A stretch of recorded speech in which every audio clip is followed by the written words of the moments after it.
மனதால மகளே நான் பேசுகிற ஒவ்வொரு வார்த்தைகளும் நீர் பேசும் மகளே எனக்கு மக்களுக்கு பிரயோஜனமாகத்துல இந்த வருஷம் முழுவதும் கொண்ட இந்த வார்த்தைக்கு நாங்கள் பின்பற்றி எங்களோட வாழ்க்கை பிரகாசமாக இருக்கிறாங்களே நீர் எங்களுக்கு ஒளியாய் வந்து எங்கள் வாழ்க்கையில் இருக்கிற இதெல்லாம் நீக்கி போட்டு பிரகாசமாக செய்ய மகளே சோதர மகளே என் சபையில் இந்த பிரகாசம் வரட்டும் ஒவ்வொரு விசுவாசிக்கு நடுப்பையும் அந்த பிரகாசத்தை கொண்டு வந்து இந்த சபையில் பிரகாசிக்க விசுவாசி ஒவ்வொரு வாழ்க்கை பிரகாசிக்க நீ திரும்ப பாடட்டும் உங்களுடைய தரம் கூடவே இருந்து எங்கள் வழி நடத்த முடியாது அதற்காக உங்களுக்கு நன்றி இருப்பார் உங்களுக்கு நாம் இனிமேலாம் உங்களுடைய இருக்கிறோம் பேசுவின் மூலம் இதாவது சொல்றேன் கர்த்தர் வந்தவே நம்மளுடைய வாழ்க்கையில இருக்கிற இருளை நீக்கி பிரகாசமாகத்தான் வந்திருக்கு. யோவான் யோவான் 1:9 1:4-9 எல்லாமே அவர் உலகத்துல எப்படி வந்தார் அந்த ஒளி படிங்க. உலகத்திலே வந்த எந்த மனுஷனையும் பிரகாசிப்பிக்கிற ஒளியே அந்த மெய்யான ஒளி. அந்த ஒளி நம்ம வளத்துக்கு வந்தாலே கண்டிப்பா நம்ம வாழ்க்கை என்ன ஆகும்? பிரகாசமா ஒருவேளை ஏழையா இருக்கலாம், படிக்காதவங்களா இருக்கலாம், எப்படி இருந்தாலும் கருப்பா இருக்கலாம், பொழுது எப்படி வேணா இருக்கலாம். ஆனாலும் அவர் நம்மளுடைய வாழ்க்கையில வரும்பொழுது கண்டிப்பா நம்ம வாழ்க்கை பிரகாசமா தான் இருக்கும். ஏழையா இருந்தா கூட சமாதானமா இருப்பாங்க, கருப்பா இருந்தா கூட கனையா இருப்பாங்க. அது மாதிரி எவ்வளோ சமாதானம் எவ்வளவோ குறைகள் இருக்கலாம் வாழ்க்கையில. ஆனா கர்த்தர் நம்ம வாழ்க்கையில ஒளி வீசும் பொழுது கண்டிப்பா நம்ம வாழ்க்கை வெளிச்சமா தான் இருக்கும். அதே வசனத்துல 4வது வசனம் படிக்கிறேன். அவருக்கு ஜீவன் இருந்தது, அந்த ஜீவன் மனுஷருக்கு ஒளியாக இருந்தது. தேவனுடைய ஜீவன் வந்து வார்த்தையில இருக்குன்னு சொல்றோம் யோவான் முதல்ல. அந்த ஜீவன் நமக்குள்ள இருக்கணும்னா அந்த வார்த்தை நம்ம வாழ்க்கையில வரணும். அப்பதான் அந்த நம்ம அந்த ஒளியில வந்து கிடைக்கும். 5வது வசனம் படிக்கிறேன். அந்த ஒளி இருளிலே பிரகாசிக்கிறது, இருளானது அதை பற்றி கொள்ளவில்லை. ஒருவேளை நம்ம வாழ்க்கையில எவ்வளவு இருள் இருக்கலாம், ஆனா கர்த்தர் வரும்பொழுது அந்த இருளானது ஒளியாயிடும். அந்த ஒளி நம்ம வளர்த்துட்டு நம்ம தான் பாதுகாக்கணும். கர்த்தர் நம்ம உண்மையா ஏற்றுக்கணும். 7-9வது வசனம் அவன் தன்னால் எல்லாரும் விசுவாசிக்கும்படி அந்த ஒளியை குறித்து சாட்சி கொடுக்க சாட்சியாக வந்தார். யோவான் வந்து அந்த ஒளியை பற்றி பேச சாட்சியா வந்தார். கிறிஸ்து வரை இந்த உலகத்துல மனுஷகுமாரன் முன்னாடி யோவான் வந்து அவரை பற்றி சொன்னேன். அவர் சொல்லும்போது அப்ப உலகத்துல வந்து எந்த அவன் அந்த ஒளி இல்லை, அந்த ஒளியை கொடுத்து சாட்சி கொடுக்க வந்தவனா இருந்தான். அதே மாதிரி 9வது உலகத்திலே வந்த எந்த மனுஷனையும் பிரகாசிக்கிற ஒளியே அந்த மெய்யான ஒளி. அந்த மெய்யான ஒளியை நம்ம வாழ்க்கையில நம்ம ஏற்றுக்கொள்ளும் போது கண்டிப்பா நம்ம வாழ்க்கையிலும் பிரகாசமா தான் இருக்கும். யோவான் 12:46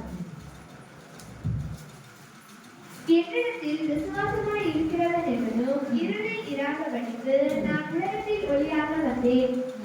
நம்ம வந்து கர்த்தர் நம்மளோட வாழ்க்கையில வந்தா கண்டிப்பா அவர் நம்மளுக்கு அவருக்கு விசுவாசமா இருக்கும்போது நம்ம வாழ்க்கையில இருள் இருக்காது. கண்டிப்பா உலகத்திலேயே ஒரு வெளிச்சமா தான் வாழும், பிரகாசமா தான் நம்ம வாழ்க்கை இருக்கும். ஆனா அவரோட வார்த்தையை நம்ம கேட்கணும். அவர் ஏன்னா வார்த்தையே தேவன், ஜீவனுள்ள தேவன் இந்த வார்த்தையில இருக்கு. நம்ம வந்து புறஜாதிய மாதிரி விக்கிரக ஆராதனை அந்த படம் இந்த படம்லாம் நம்மளோட இல்லை. நம்மளோட ஜீவனுள்ள தேவன் எங்க இருக்குன்னா வார்த்தை தான். அந்த வார்த்தை தான் நம்ம வாழ்க்கைக்கு ஒளியா இருக்கும். பவுல் கூட பாருங்க, அவரோட பிரகாசம் வந்து அவங்க வந்து பவுல் வந்து சவுலா இருக்கிற போது என்ன பண்ணாங்க, தமஸ்குக்கு எல்லாரும் கொல்றதுக்கு பார்த்தா நிறைய பேரை கொண்டான். ஆனா அந்த ஒளியான பிரகாசம் அவங்களுக்குள்ள வந்தவனா அவன் அப்படியே மாறிட்டான். அப்போஸ்தலர் 22:6 அப்படி நான் பிரயாணப்பட்டு தமஸ்குவுக்கு சமீபமான போது மத்தியான வேளையிலே சடதியாய் வானத்திலிருந்து பேரொளி உண்டாகி என்னை சுற்றி பிரகாசித்தது.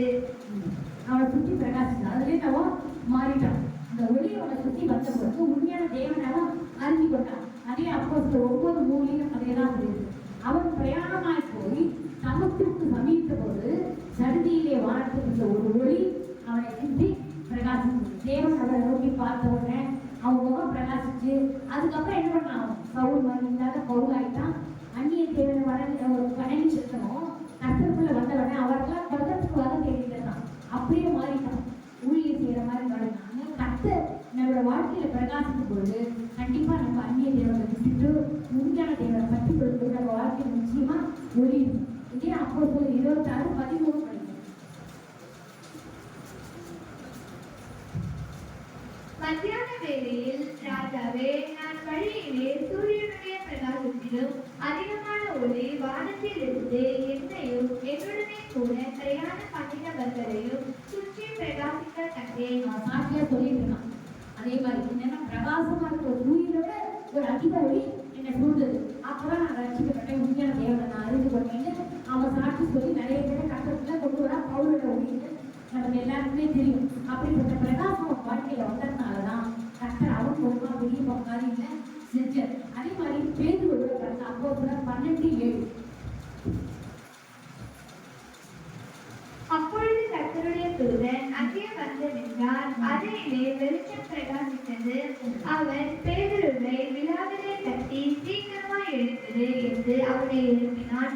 உடனே சங்கிலிகள் அவன் கைகளில் இருந்து விழுந்தது. அவனை வந்து ஜெயில போட்டா, ஆனா அந்த தூதர் வந்த உடனே அந்த இடம் பிரகாசிச்சு அவங்க கட்டுகளிலிருந்து விழுதியாக்குறாங்க. நமக்கும் நிறைய கட்டுகள் உலகத்துல வாழ்க்கையில வாழும்போது இருக்கலாம். ஆனா கர்த்தருடைய வெளிச்சம் நமக்கு வரும்போது அந்த கட்டுகள்லாம் தானாவே அவுத்து போகும். நிறைய சாட்சிகள் நம்ம சொல்ல முடியும்.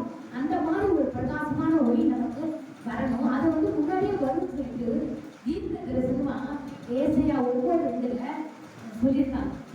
ஏசாயா 9:2. இருளில் நடக்கிற ஜனங்கள் பெரிய வெளிச்சத்தை கண்டார்கள். மரண இருளின் தேசத்தில் குடியிருக்கிறவர்களின் மேல் வெளிச்சம் பிரகாசித்தது. ஏசாயா 9:2.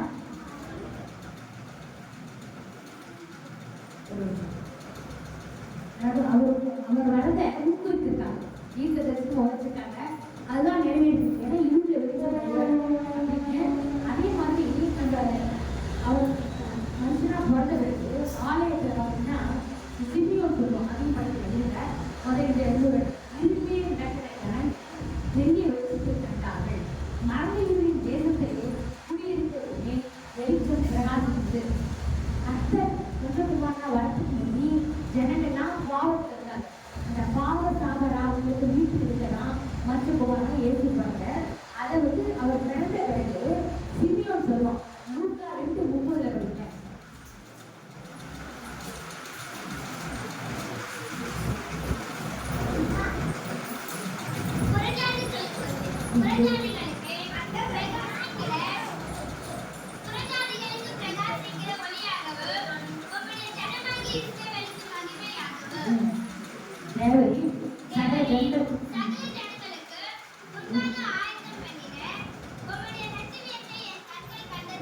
அவர் சிமியோன் என்ன பண்ற 6-7 நாள் இருக்கு தேவாலயத்துக்கு வந்திருந்தான். அந்த குழந்தை வந்தபோது அவரை தன் கைகளில் ஏந்தி கொண்டு தேவனை தோத்தரித்து, ஆண்டவரே உன் வார்த்தையின்படி ஒரு அடியேனை இப்பொழுது சமாதானத்தில் போகிறேன், புறஜாதிக்கு பிரகாசிக்கிற ஒளியாகவும் உங்களுடைய ஜனமாக இஸ்ரவேலுக்கு மகிமையாகவும் கொண்டு வந்திருக்கீங்கன்னா சிமியோன் சொல்றான். அதை கேட்டு யோசிப்போட தாயாரும் ஆச்சரியப்பட்டாங்க. அப்பதான் மனுஷகுமாரன் அவங்களுக்கு தெரிஞ்சுட்டு அது நம்ம காட்டும் போது மனுஷகுமாரன் அவங்க வந்து நம்ம பாவங்கள்லாம் மன்னிச்சு எல்லாம் பண்ணிட்டேன். கரெக்ட். இப்போ நான் வந்து தான் இங்கே வரப்பேன். என்ன டாபிக் எதுக்காக அந்த முகம் வந்து நம்ம முகம் பிரகாசமா இருக்கிறது தான். இப்பெல்லாம் சொன்னது என்னன்னா மனுஷகுமாரனா கர்த்தர் படகு நம்ம இருளிலேருந்து நல்ல வெளிச்சத்துக்கு கொண்டு வர வந்திருக்கேன். அவர் அப்படி இருளிலேருந்து நம்ம வெளிச்சத்துக்கு கொண்டு வரணும். நம்ம முகம் பிரகாசிக்கணும், நம்ம வாழ்க்கை பிரகாசமா இருக்கணும், நம்ம போடுறது எல்லாருக்கும் பிரகாசமா இருக்கணும்னா என்னெல்லாம் பண்ணணும் எப்போதும் சொல்லி பாருங்க. 7 காரியங்கள் கவனத்தோட கேளுங்க. அந்த 7 காரியங்களும் நம்ம வாழ்க்கையில் இருக்கும். அப்ப நம்ம முகம் பிரகாசமா இருக்கும், மற்றவருக்கு நம்ம பிரகாசமா இருக்கும், நம்ம வாழ்க்கையும் பிரகாசமா இருக்கும். அதை நினைச்சுக்கணும். இந்த வருஷத்துல என் வாழ்க்கை எனக்கு மட்டும் பிரகாசமா இருக்கக்கூடாது, மற்றவருக்கும் பிரகாசமா இருக்கும். அன்பை கற்று சொல்லுவோம்னா 3 காரியம். முதல்ல தேவன்கிட்ட அன்பா இருக்கணும், உங்ககிட்ட அன்பாரு, மீதி பேருக்கு நீ அன்பாரு. அந்த பிரகாசங்கிறது நமக்கு வரணும்னா தேவனோட ஒளி நம்மகிட்ட முதல்ல வரணும். நம்மகிட்ட இருள் நீங்கினாதான் நான் முதல்ல பிரகாசமா இருக்கும். நான் பிரகாசமா இருந்தாதான் என் வாழ்க்கை பிரகாசமா இருக்கும். அந்த சாட்சியை பார்த்தாதான் மற்றவங்க வாழ்க்கையில் அந்த பிரகாசம் ஒழிக்கும். அது ஒரு இடத்துல லைட் இருக்குன்னா அந்த இடம் ஃபுல்லாக சுற்றி பிரகாசமா இருக்கு. அவர் ஒரு பெரிய லைட் பிடிச்சிருக்கோம். அப்போ எவ்வளோ பெரிய இடத்துல அந்த மாதிரி நம்ம வாழ்க்கை மற்றவர்களுக்கு பிரகாசமா இருக்கும். இந்த சங்கீதத்தில் சொல்லுவாங்க வழிந்து ஓடுறது. உன்னோட ஆசீர்வாதம் வழிந்து சிலருக்கு ஓடுறது. சொல்றாங்க நம்ம சபைக்கு கட்டணம் நிறைய காரியங்கள் ஊழியத்துக்காக செய்ய வேண்டியிருக்கு.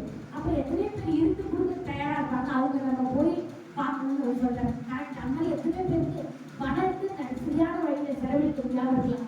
அந்த பிரகாசத்தை வெளிப்படுத்த அவங்க நம்ம கொண்டு வரணும். நம்ம பிரகாசம் நம்ம சாட்சியா இருந்தா கண்டிப்பா அந்த பிரகாசம் நம்மளோட வாழ்க்கையில ஒளி வீசும். நம்மளை சுற்றி இருக்கிறார்கள் அந்த பிரகாசம் கிடைக்கும். அது காரியங்கள் 7 காரியங்கள் நான் சொல்றேன். அந்த நமக்கு எப்படி அந்த பிரகாசம் நமக்கு வரணும் அப்படின்னா, முதல்ல பார்த்தீங்கன்னா சங்கீதம் ஒரு முகம் பிரகாசமா இருக்கணும்னா, நம்ம முகம் பிரகாசிக்கணும்னா நம்ம யாரும் தேடி பார்க்கணும். கர்த்தரோட முகம் எப்போதும் பிரகாசமா தான் இருக்கும். அப்படிப்பட்ட அந்த முகமான பிரகாசமான முகத்தை நம்ம கொண்டா நம்ம முகம் பிரகாசமா இருக்கும். சங்கீதம் 80 3 7 19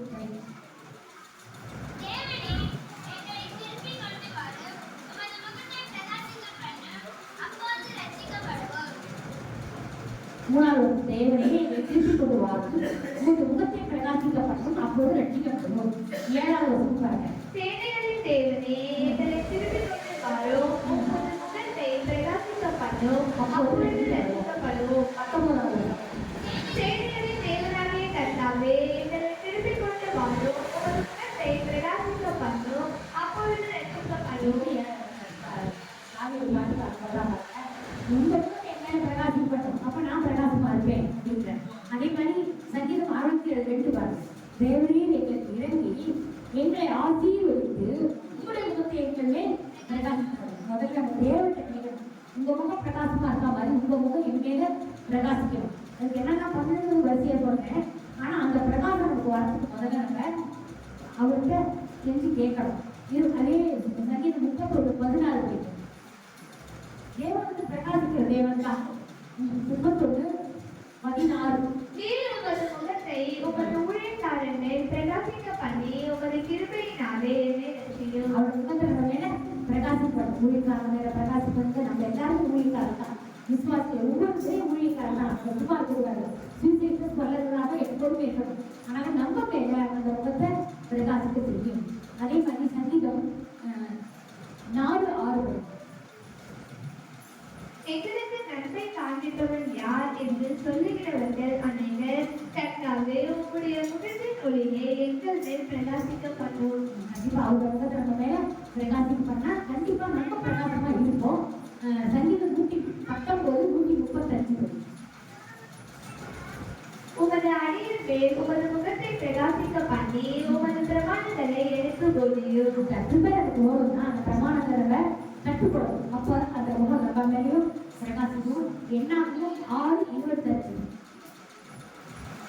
175 கர்த்தர் தம்முடைய முகத்தை உண்மை பிரகாசிக்க பண்ணி உண்மை கிருபையா இருக்க தக்கவர். நம்ம அவரோட முகம் நம்ம மேல பிரகாசிக்க பண்ணணும். அந்த கிருபை நமக்கு வரணும்னா எத்தனை வசனத்தை சொல்லியிருப்பாங்க. அதனால முதல்ல அவரோட முகம் பிரகாசமா இருக்கிற முகம் நம்ம மேல நம்ம முகம் பிரகாசமா இருக்கும். 2 Corinthians 4:6 248 பேஜ் புதிய ஏற்பாடு. இருளிலிருந்து வெளிச்சத்தை பிரகாசிக்க சொன்ன தேவன் இயேசு கிறிஸ்துவின் முகத்தில் உள்ள தமது மகிமையின் அறிவாகிய ஒளியை தோற்றப்படும் பொருட்டாக எங்கள் இருதயங்களிலே பிரகாசித்தார். அவர் வந்ததுனால அந்த பிரகாசம் வந்தது. முன்னாடி பழைய ஏற்பாட்டுல ஆவியானவர் வேற முகத்தை பிரகாசிக்கணும்னு கேட்டுட்டே இருக்காங்க. ஏசப்பா வந்த உடனே இருளிலிருந்து வெளிச்சத்தை பிரகாசிக்க சொன்ன தேவன் இயேசு கிறிஸ்துவின் முகத்தில் உள்ள தமது மகிமையின் அறிவாகிய ஒளியை தோற்றம் பண்ணும் பொருட்டாக எங்கள் இருதயங்களே பிரகாசித்தார். தேவன் நம்ம இயேசு கிறிஸ்து மனுஷகுமாரன் வந்தபோது அது அறிவாகிய ஒளி அவர் முகத்தில் பிரகாசித்தனால அவர் நம்ம இருதயத்தில் ஏற்றுக்கொண்டா அந்த அறிவாகிய ஒளி நமக்கு வந்து நம்ம முகம் பிரகாசமா இருக்கும். அதனால முதல்ல நம்ம இயேசு கிறிஸ்துவை ஏற்றுக்கொண்டா அவர் முகம் நம்ம நம்மளுடைய முகத்தை பிரகாசிக்க செய்யும். அதனால முதல்ல என்ன சொல்லணும்? அவரை ஏற்றுக்கொள்ளணும். அந்நிய தேவதை உண்மையான தேவதை அறிஞ்சு கொண்டா புறஜாதியிலேருந்து வரும்பொழுது கர்த்தரை அறிஞ்சு கொள்ளும்போது அவரை ஒளியாகிய அந்த பிரகாசம் நம்ம இருதயங்கள்ல பிரகாசம். 2வது நம்ம முகம் பிரகாசமா இருக்கணும்னா நிறைய உதாரணத்தை சொல்ல முடியும். மோசை பார்த்தீங்கன்னா அவன் ஜெபிச்சுட்டு 10 கட்டளைகளை எடுத்துட்டு சீனாவிலிருந்து எடுத்து வந்து அவங்க எப்படி இருக்காங்க யாத்ரா 4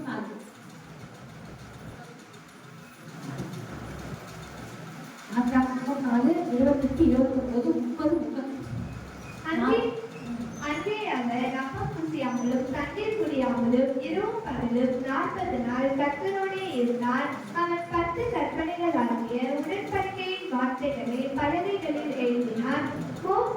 சாட்சி பலகைகள் இரண்டையும் தன் கையில் எடுத்துக்கொண்டு சீனாய் மலையிலிருந்து இறங்குகிற போது தன்னோடே அவர் பேசினதினாலே தன் முகம் பிரகாசித்திருப்பதை அவன் அறியாதிருந்தான். ஆரோனும் இஸ்ரவேல் புத்திரர் எல்லாரும் மோசேயை பார்த்தபோது அவன் முகம் பிரகாசித்திருப்பதைக் கண்டு அவன் சமீபத்தில் சேர பயந்தார்கள். பார்த்தவொடனே அப்படி பயப்பட்டாங்க. அவ்வளவு முகம் பிரகாசமா இருக்குது. அதே 30வது வருஷத்துலையும் அவன் சேரவே பயந்தாங்க. அதே 35வது வருஷத்தையும் பாருங்க. இஸ்ரவேல் புத்திரர் அவன் முகம் பிரகாசித்திருப்பதை கண்டார்கள். மோசே அவரோடு பேசும்படிக்கு உள்ளே பிரவேசிக்கும் வரைக்கும் முக்காட்டை திரும்ப தன் முகத்தின் மேல் போட்டுக் கொள்ளுவான். இதுல முன்னாடி கூட இருக்கு. கர்த்தர் பார்க்கும்போது கர்த்தர் நீங்க நேரம் பார்க்க முடியாது, நீங்க முன்னாடி தான் பார்க்க முடியாது. ஏன்னா அப்படிப்பட்ட பிரகாசம் கண்ணீருக்குள்ளா இருக்கும். அந்த மாதிரி அவ்வளவு பிரகாசம் தேவனுக்கு இருக்கு. அவருடைய ஒளியை பற்றி கொள்ளும்போது இப்ப லைட் இருக்குன்னு லைட்டுக்கு நேரம் பார்த்தா ரொம்ப வெளிச்சமா இருக்கும். ஆனா சுற்றி எல்லா இடத்துலையும் வெளிச்சம் கண்ணுக்கு குத்தாலும் நேரம் பார்த்துட்டே என்ன கண்ணு குத்தும். அதனால தேவனுடைய முக பிரகாசம் நம்ம கண்ணை குத்தும். அதெல்லாம் பயப்படுறாங்க. ஆனா நம்ம அந்த ஒளியை அவங்க வீசும்போது எல்லாரோட வாழ்க்கையும் பிரகாசமும் அவருக்கு ஏற்படுத்துவது. அதனால நம்ம பார்க்க அது அதுக்காக என்ன பண்ணோம், என்ன பண்ணாங்க தேவனோட பிரகாரத்துல 10 நாள் இருந்து 10 நாள் 40 நாள் இருந்து கட்டளைகளை பெற்றுக்கொண்டு உபவாசத்தை கட்டளை நாமத்துல ஜெபிச்சு எல்லாம் பண்ணாங்க. அந்த மாதிரி நம்ம ஜெபிக்கும் போதும் உபவாசிக்கும் போதும் அவரோட மாதத்துல அமர்ந்த கட்டளைகளை நியாயப்பிரமாணங்களை கற்றுக்கொள்ளும் போதும் கண்டிப்பா நம்ம முகம் பிரகாசமா இருக்கும். இதேதான் ஏசப்பா வந்து வச்சகுமாரன் பார்த்தபோது மலையிலாம் போய் ஜெபிச்சுட்டு வரது அவங்க முகம் எப்படி இருக்குது பிரகாசமா இருக்கும். வச்சகுமாரன் அல்ல அதையும் சொல்லிட்டாங்க. லூக்கா 9:29 பேஜ் நம்பர் 94 புதிய ஏற்பாடு. அவன் தன்னை நீதி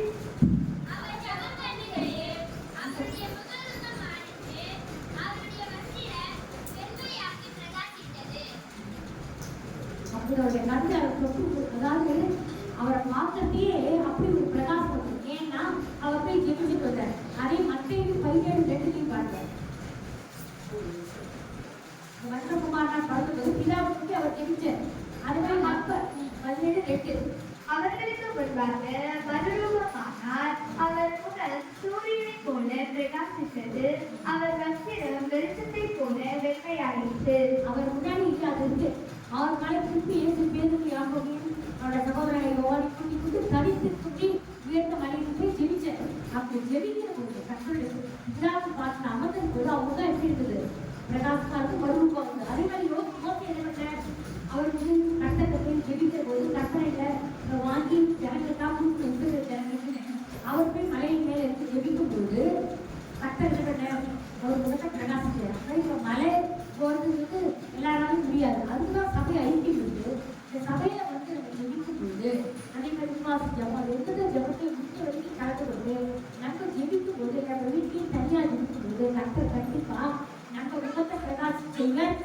நம்மளை சுத்தியில் இருக்காலும் அந்த பிரகாசம் வரும். ஸோ முதல்ல என்ன பண்ணோம், அவரை நோக்கி பார்த்தா அந்த முகம் பிரகாசம் நமக்கு வரும்.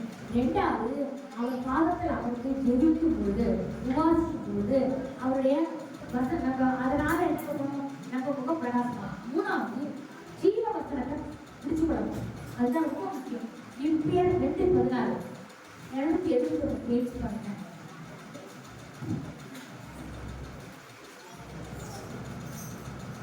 2:14 நான் வீணாக ஓடினதும் வீணாக பிரயாசப்பட்டதும் இல்லை என்கிற மகிழ்ச்சி கிறிஸ்துவினாலே எனக்கு உண்டாயிருப்பதற்கு ஜீவ வசனத்தை பிடித்துக் கொண்டு உலகத்திலே சுடர்களைப் போல பிரகாசிக்கிற நீங்கள் வசனத்தை பிடிச்சுதான் பவுல் பிடிச்சிட்டு ஜனங்கட்டி சொல்றான், நீங்க இந்த வசனத்தை பிடிச்சா சுடர்களை போல பிரகாசிப்பீங்க.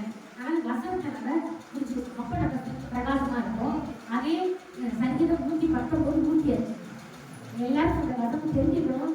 யாராவது சொல்றீங்களா பார்க்கலாம், பார்க்காம 150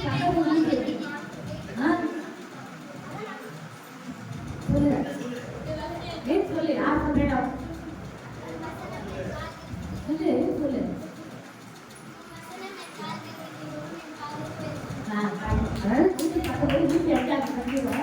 கண்டிப்பா நம்ம எல்லாருக்கும் தெரிஞ்சுக்கணும். அப்படின்னா என்ன இருக்கும், அந்த வசனம் வந்து நம்ம காலையில இருந்து தீபம் நம்ம பாதித்தது வெளிச்சமாயிடும். அடுத்ததுல நீ வரக்கூடாது. ஸோ நம்ம இந்த வசனம் நம்ம வாழ்க்கையில தீபமா இருக்கும். நம்ம பாதிக்கு வெளிச்சமா இருக்கணும். என்னன்னா இந்த வசனத்தை எப்போதுமே நம்ம சொல்றாங்க, ஜீவன தேவன் இந்த வாழ்க்கையில இருக்காரு. அதனால நம்ம எப்போதுமே அதை பற்றி கொள்ளும் போது நம்ம வாழ்க்கையில ஆட்டோமேட்டிக்கா வெளிச்சம் வரும். இந்த பின்பற்றாத இருக்கிறதுனாலதான் நிறைய பேரோட வாழ்க்கை இருடா இருக்கு. ஒரு வார்த்தை இருக்க மாட்டேன், நீ கடமாக இருப்பாய், சிலர் கடந்து இருப்பாய். நான் எப்போ ரட்சிக்கப்பட்டேனோ அப்போலேருந்து அந்த வார்த்தையை நான் ஃபாலோ பண்ணேன். நிறைய பேர் அதை நிறைய ஊழியர்கள் கூட ஃபாலோ பண்ணுறதில்ல, நிறைய மூக்கர்கள் ஃபாலோ பண்ணுறதில்ல, விசுவாசத்தில் ஃபாலோ பண்ணுறதில்ல. எங்கள் ஆஃபீஸ் கூட ஃபெலோஷிப்பில் இருப்பாங்க. அவங்களாம் அந்த புடவை சின்ன சின்ன நகையெல்லாம் மிஸ் ஆகிடுவாங்க. அப்போ நான் சொல்லுவேன், ஏன்பா இது பட்டையில வசனம் இருக்குல்ல, 5 மாதம் பொறுத்துக்க போகும். கடைக்கு போனால் 500 புடவை எடுக்கிற ஒரு புடவை எடுக்கலாம். அவங்க கொண்டு கொடுத்தா 50 புடவைலாம் ஒரு புடவை எடுப்பீங்க. சான்ஸ் நிறைய இருக்குது. ஏன் அப்படின்னா நிறைய பேர் கேட்க மாட்டாங்க, மிஸ் ஆக கொடுத்தது தெரியவே தெரியாது அந்த மாதிரி. ஆனால் நான் எங்கள் வீட்டில் இன்னி வரைக்கும் ஒரு பொருள் கூட மின்சாரத்தில் வாழ்ந்து கட்டளை ஆசிரியர்கள் நாங்கள் பார்க்குற பொருள்லாம் மின்சாரத்துக்காக ரெடியாக அவங்க எப்போ அப்போ வருதோ அப்போதான். ஒரு 6 மணி நேரத்தில் வந்தீங்கன்னா ஒரு மிக்சி வாங்க கூட இருக்கிறாங்கன்னா எல்லாருக்கும் தெரியுங்க. என்னோட வாழ்க்கை ஒன்றுமே இல்லாமல் வந்தேன். ஒரு மிக்சி வாங்க கூட 2000 ரூபாய் கூட அப்படிங்கிறது இல்லை. அது எப்போ வருதோ அது வச்சு பொறுத்து முழு கணக்குலாம் வாங்கி மின்சாரத்தில் 1000 100 கொடுத்தாலும் எடுத்துக்கிட்டு முடியாது. ஏன்னா கஷ்டம் சொல்லிட்டேன், இன்னும் கடமாக இருப்பாய், இதில் கணக்கு கொடுப்பேன். சத்தியம் சொசைட்டியோட நான் கணக்கு வாங்க மாட்டேன். அப்படி வாங்காம நம்ம இருக்கிறதால தான் நம்ம முகத்துல இருந்ததாக வெளிச்சது. நான் கடனாக இருக்கேன்னு நான் சொல்லலை, ஆனால் நல்ல சமாதானத்தோட இருக்கு.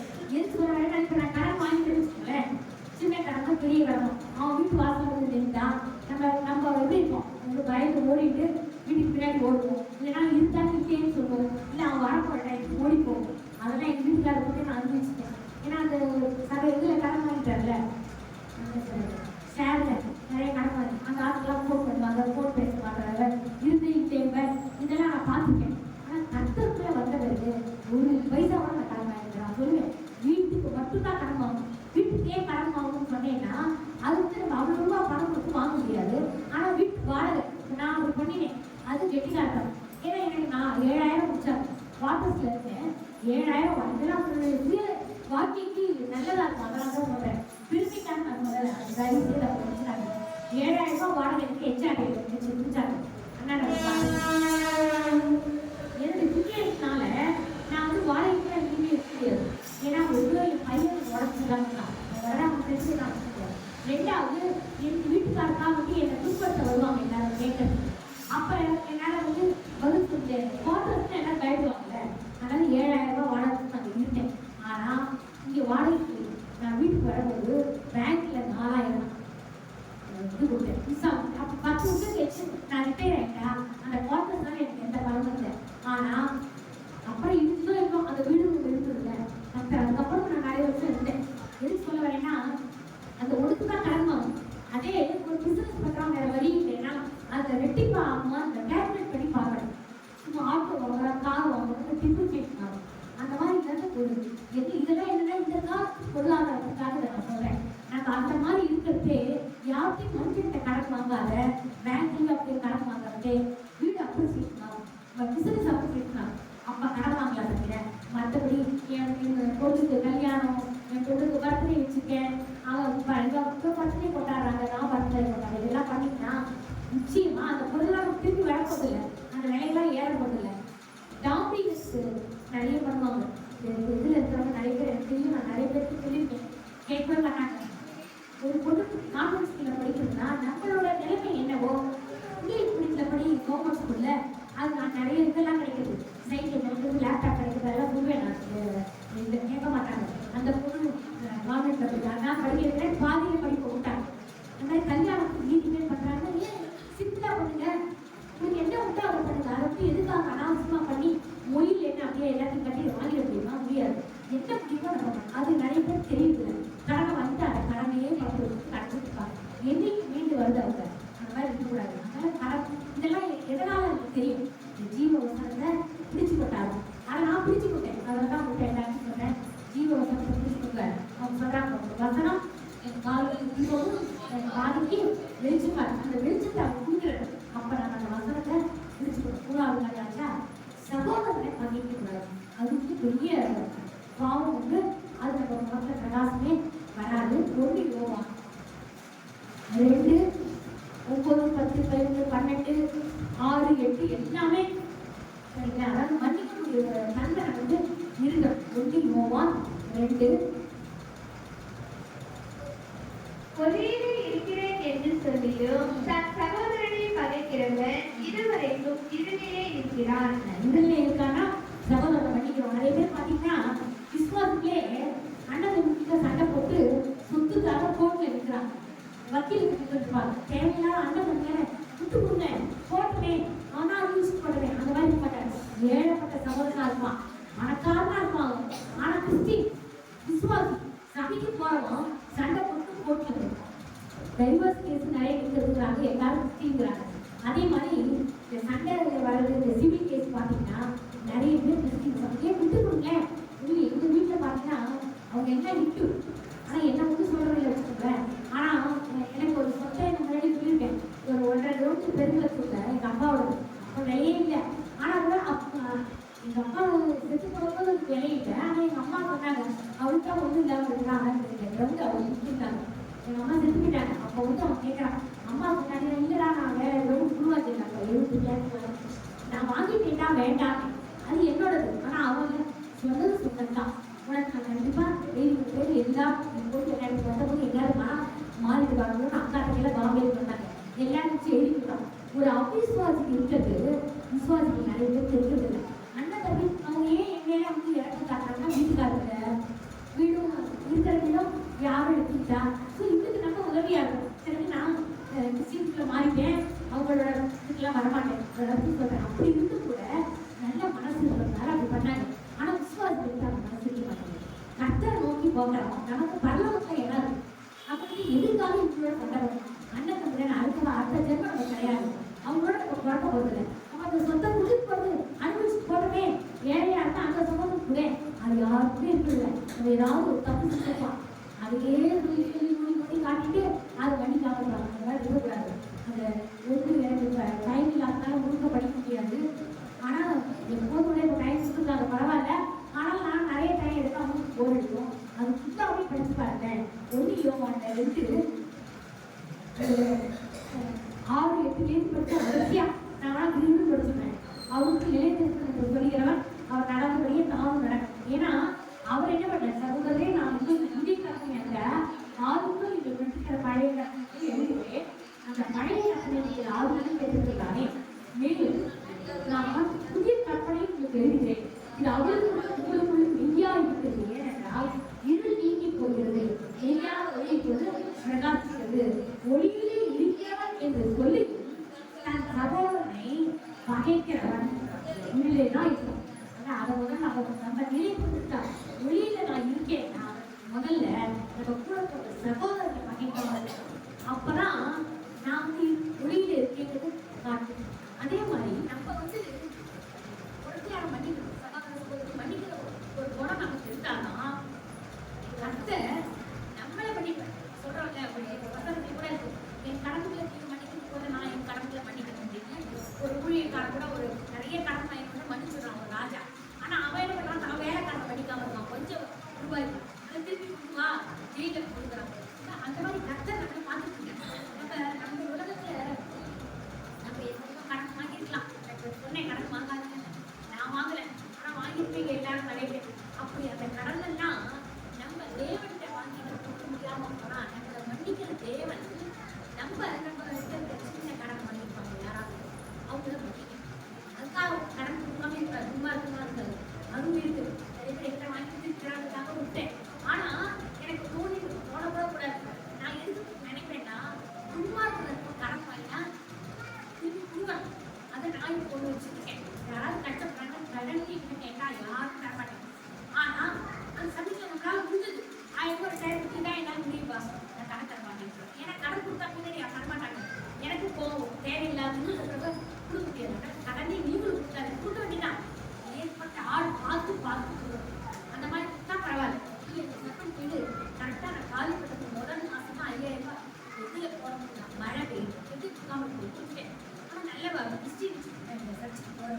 யாராலும் முடியுமோ அவரால் நிறைய கொடுத்து நம்ம கஷ்டப்படக்கூடாது. அதே மாதிரி நீங்க யாரையும் கடன் வாங்கிட்டா தராமலே இருக்காது. அது வந்து சத்தியம் 37 இருக்கு. நான் இன்னைக்கு அதை எடுக்கல, அதை சொல்லலை. அப்படி நீங்க கடன் வாங்கிட்டு கொடுக்காம இருந்தீங்கன்னா நீங்க திரும்ப தான் தேவனை பார்க்கணும். அதை யாரும் கடன் வாங்கினா கொடுக்காம இருக்காது. அது மன்னிக்கிற மனப்பான்மை நமக்கு வரணும். கொலோசியர் 3:13 277 பேஜ் படிங்க. ஒருவரை ஒருவர் தாங்கி ஒருவர் பேரில் ஒருவருக்கு குறைபாடு உண்டானால் கிறிஸ்து உங்களுக்கு மன்னித்தது போல ஒருவருக்கொருவர் மன்னியுங்கள். நீங்க அப்படி மன்னிச்சானா உங்க முகம் பிரகாசமா இருக்கும். மன்னிக்காம மனசுக்குள்ள நான் நினைச்சுட்டே இருக்கேன், அவன் பார்க்குற முகம்லாம் எனக்கு அதே தோணிடும். அப்ப என் முகம் என்ன இருக்கும்? அவளை பார்க்கறதே இருளாதான் பிரகாசமா இருக்காது. ஏன்னா அவளை பார்க்கறதே சமாதானம் குறையும். மறந்துருக்க மன்னிச்சு கத்த பார்த்து கத்தரை உங்களோட பேசுவேன். தப்பு பண்ணிட்டான், ஆனா அவன் சந்தோஷமா இருக்கான். தப்பு பண்ணாலும் மாட்டிட்டு வேற வேலையை விட்டு போயிடுறான். ஆனா பாத்தீங்கன்னா கத்தை அந்த தப்பு பண்ணானே அவனோட பேசுற ராகுலாம் தூக்கம் வரலாம் கொடுக்குறது அவன் மறுநாளைக்கு ஆஃபீஸ் கத்தை அவன்கிட்ட பேசுவார். நம்ம என்ன பண்ணணும்? ஜெபம் தான் பண்ணணும். தெரிஞ்சா கத்தை சொல்றா, நம்ம பண்ணிக்கணும். நம்ம முதல் காரியம் என்ன சொன்னேன்? அப்ப நம்ம முகம் பிரகாசமா இருக்கும். 8வது ஜெபிக்கணும், உபவாசிக்கணும், அவரை கட்டளையில அவர் பாதத்துல அமரணும். 3வது ஜீவ வசனத்தை எடுத்து குடிச்சு பண்ணணும். 4வது இருக்கணும். 5வது வாலிபருக்கு ரொம்ப முக்கியம். என்ன மாதிரி புரிதாளிக்கு முக்கியம் நான் சொல்லப்படுது. 2:6-14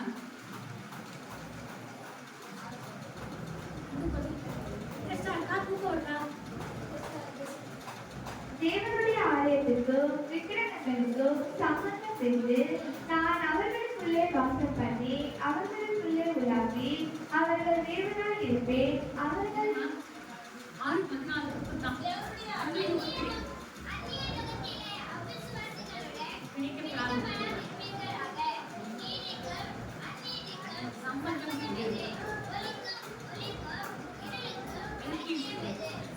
கிறிஸ்துவுக்கும் ஏலியாவுக்கும் தேவையது அவிசுவாசோட விசுவாசிக்கு பங்கேற்று இதுக்கு வாலிபுக்கு திருமணத்துக்கு முன்னாடி வாலிபுக்காக மீட்டிங்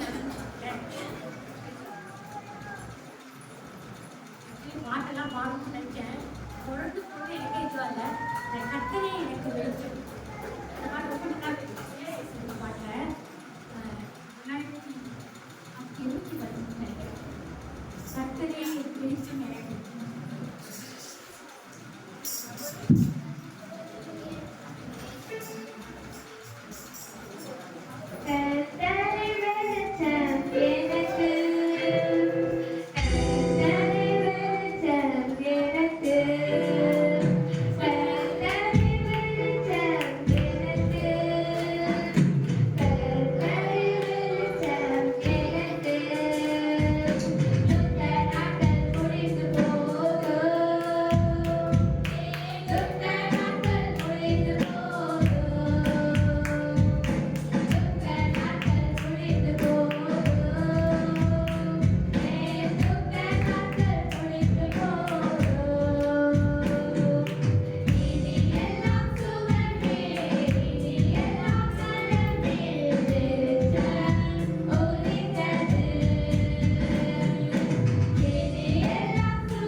வேடிக்கையா இருக்கும்.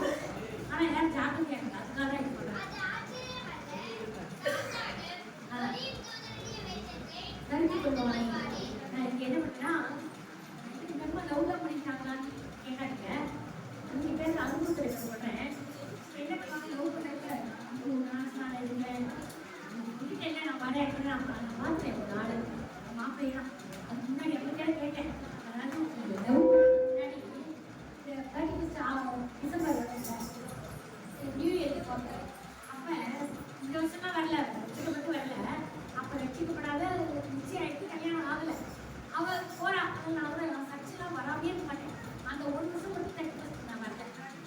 வரலைன்னா அவ அங்க போறான். நைட்டு இல்லை நம்ம கல்யாணம் ஆகாத பொண்ணு ஒரு பொண்ணு அந்த பொண்ணு நம்ம நானும் ஜாக்கிரதையா இருக்கும்ல, அதனால நான் அங்கே போய் போறேன். எதுக்குன்னா நம்மளோட பொண்ணோட ஜாக்கிரதைக்காக போறேன். அப்புறமா அந்த 4 சாதத்தை எல்லாம் பண்ணேன் கட்டத்தில் வரேன். எதுக்கு தெரியுமா, வாழ்க்கை அனுபவத்தில் நான் போறேன். நான் லவ் பண்ணி சொல்லலை, என் பொண்ணு லவ் பண்ணி சொல்றேன். இதெல்லாம் உங்களுக்கு வந்து உபயோகமா இருக்கும். என்ன பண்ணுவாங்க தெரியுமா, முன்னாடி ரசிக்கப்படாத பொண்ணை லவ் பண்ணுவாங்க, ரசிக்கப்படாத பிள்ளையை லவ் பண்ணுவாங்க. இதெல்லாம் வாழ்க்கைக்கு ரொம்ப முக்கியம், பிள்ளைகளுக்கு அது ரொம்ப முக்கியம். என்ன பண்ணுவாங்க,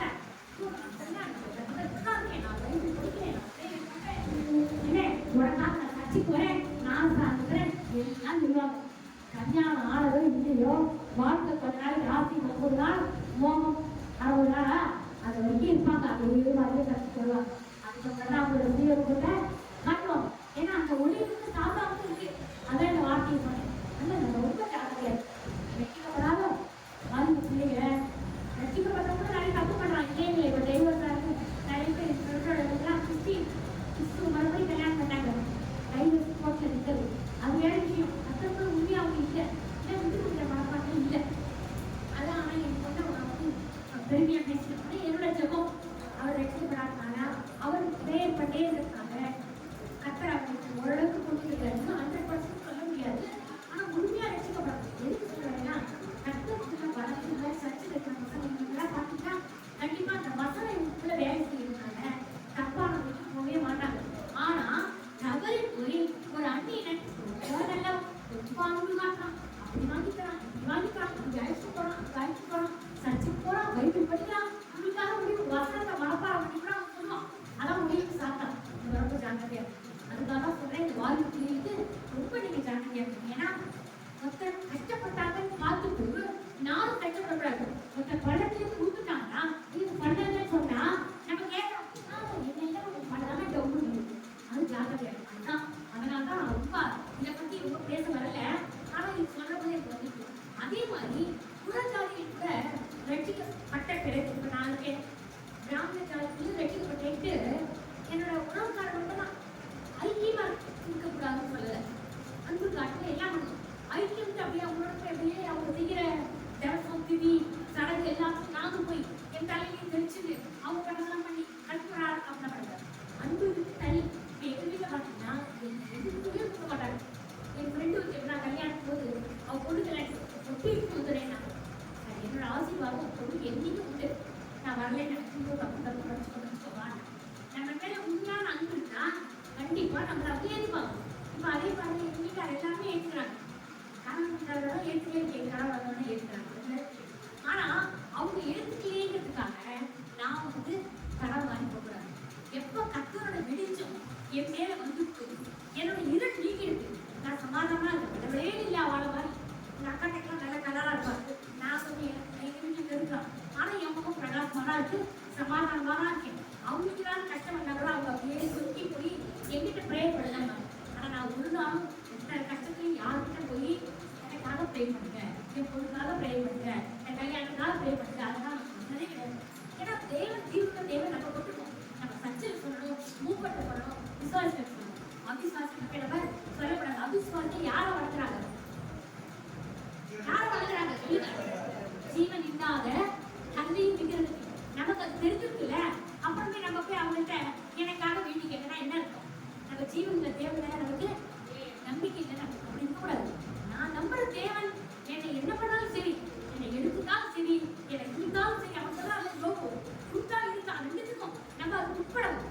அப்படிப்பட்ட ஒரு சமாதானத்தோட இருந்தோம்னா கண்டிப்பா நம்ம வாழ்க்கை கர்த்தர் இருந்து தரவே மாட்டேன். வெளிச்சமா இருக்கும். அதற்கு அது எதாச்சும் அதை நம்ம சகிச்சுக்கணும். இந்த மாதிரி இருக்கோம்னா கண்டிப்பா புறஜாதிகள் கூட நம்ம புறஜாதியிலிருந்து வந்தாங்க அதோட அப்படியே ஐக்கியம் வேணும். அதான் அவங்கள்ட்ட அன்பு செலுத்த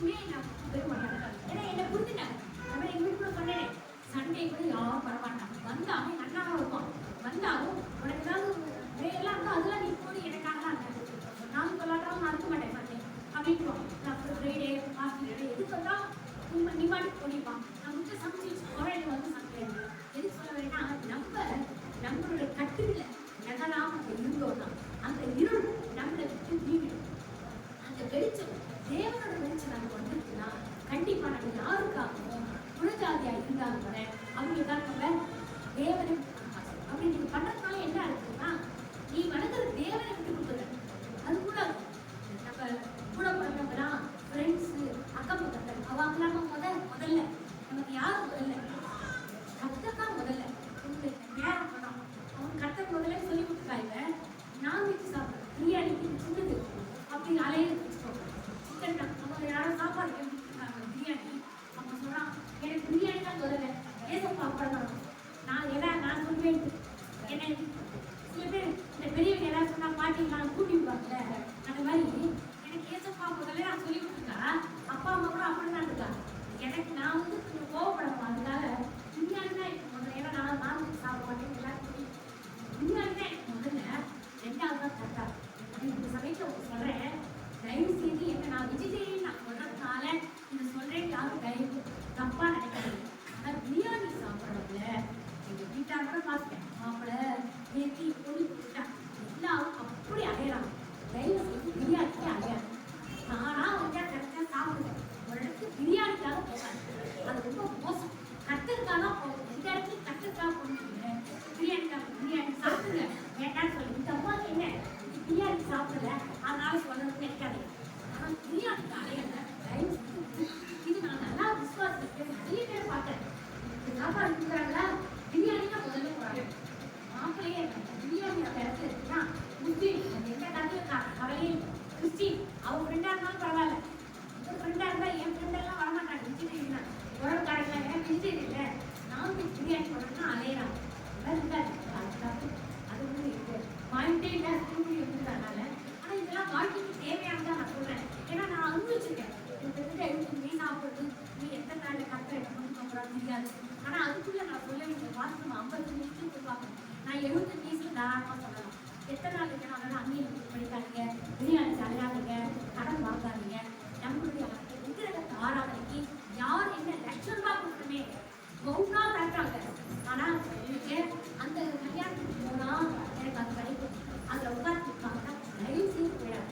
கூட பண்ணவங்க சரி யாராக இருந்தாலும் சரி அதுக்கெல்லாம் போயிடாது. ஏன்னா நம்ம எப்போ அறிஞ்சுக்கிட்டோம் ஜீவன தேவன் அப்புறம் பின்மாற்றம் அடையணும். அதை பார்த்துட்டே இருக்கிறேன். நீ நல்லா இருக்கணும் வெளிச்சத்தை கொடுத்தேன் திருப்பி போய் இருந்த விடுறே நான் என்ன பண்ணணும் ஒன்னா பார்ப்பேன் கை விட்டுருவேன். கொஞ்சம் 2 வாட்டி பார்ப்பேன். வசம் கூட இருக்கு மூக்கத்தை சொல்லுவாங்க தலையில கை வச்சு தெரிவிப்பாங்க பின்மாற்றம் கொஞ்சம் சொல்லிட்டே இருப்பாங்க. சொல்லாத நீ போயிட்டே இருந்தா என்ன பண்ணுவேன் கத்தரை விட்டுருவேன். அப்புறம் அவ்வளோதான் நம்ம அது பாகால உள்ள கூப்பிடும். யாராலையும் சீக்கிரம் முடியாது. எல்லாரும் வந்து அந்நியத்தை கிடைக்கிறாங்க. 5 பாயிண்ட் சொல்லிட்டேன். 6வது நீதிமான்களாக இருக்கணும். இப்போ நீதிமான்களாக இருக்கணும்னா நீதிபதி 4:19 படிக்கிறேன். நீதிமொழிகள் 4:18-19 நடுப்பகல் வரைக்கும் அதிகமாய் பிரகாசிக்கிற சூரிய பிரகாசம் போல் இருக்கும். துன்மார்க்கனுடைய பாதையோ காடுகளை போல் இருக்கும். தாங்கள் இருப்பது இந்த அறியார்கள்.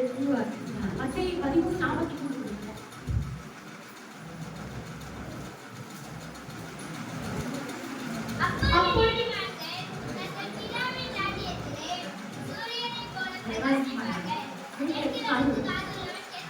இப்ப நான் சொல்றதெல்லாம் கேட்கிறவன் காதுள்ளவன் கேட்க கடவுள்.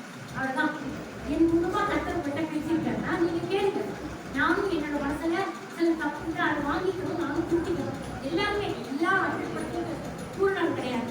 இங்க நான் பேசுறதுனால நான் சூழ்நிலை சொல்ல முடியாது.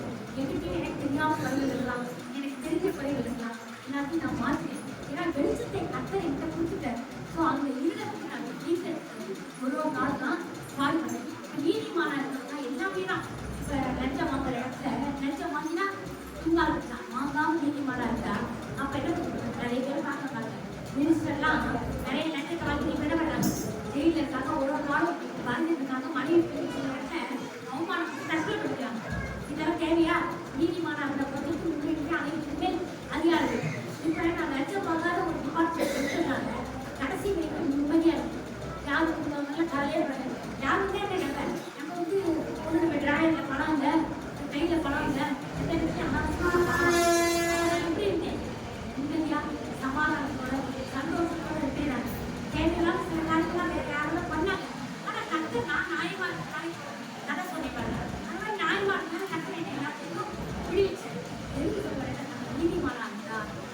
கர்த்தர் நம்ம முகத்தை பிரகாசம் செய்யும். நம்ம பிரகாசமா இருக்கும். அடுத்தது நீதிமான்களா இருந்தாலே நம்மளுடைய முகம் நிச்சயமா பிரகாசமா இருக்கும். என் நீதியின் வெளிச்சம் உங்களோட mind. என் நீதியை வெளிச்சத்தை போலாக்குவீர். என் நியாயத்தை பட்சமவர் போலாக்குவீர். என் நீதியை வெளிச்சத்தை போலாக்குவீர். என் நியாயத்தை பட்சமவர் போலாக்குவீர். உமக்காய் காத்திருப்பேன்.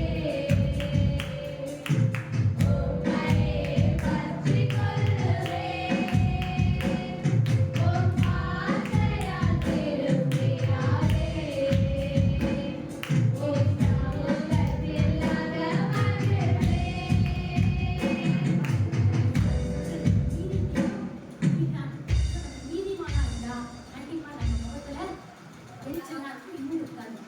பாருங்க, நம்ம தப்பு பண்ணா என்ன வழியில கிடக்கிறதா வழியில பயமா நம்ம ஏதோ ஒரு தப்பு பண்ணா என்ன சொல்றோம் காட்டி செலுத்துவோம். இப்படி வழியே செலுத்துவோம்.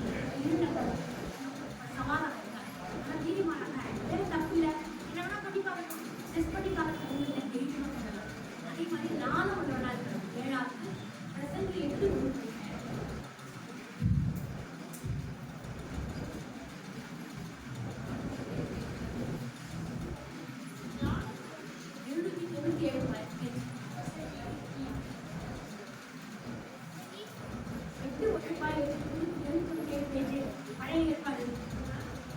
ஞானமுள்ளவனுக்கு ஒப்பானவன் யார்? காரியத்தின் தாற்பயத்தை அறிந்தவன் யார்? மனுஷனுடைய ஞானம் அவன் முகத்தில் பிரகாசிக்க பண்ணும். அவன் முகத்தின் மூர்க்கம் மாறும்.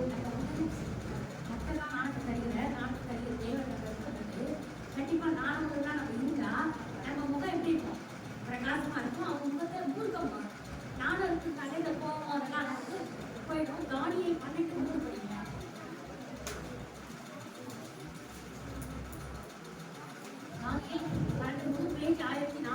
ஞானவான்கள் ஆகாய மண்டலத்தில் ஒளியைப் போலவும் மனிதரை நீரில் பின்பற்றுகிறவர்கள் நட்சத்திரங்களைப் போலவும் என்றென்றைக்கும் உள்ள சதா காலங்களிலும் பிரகாசிப்பார்கள்.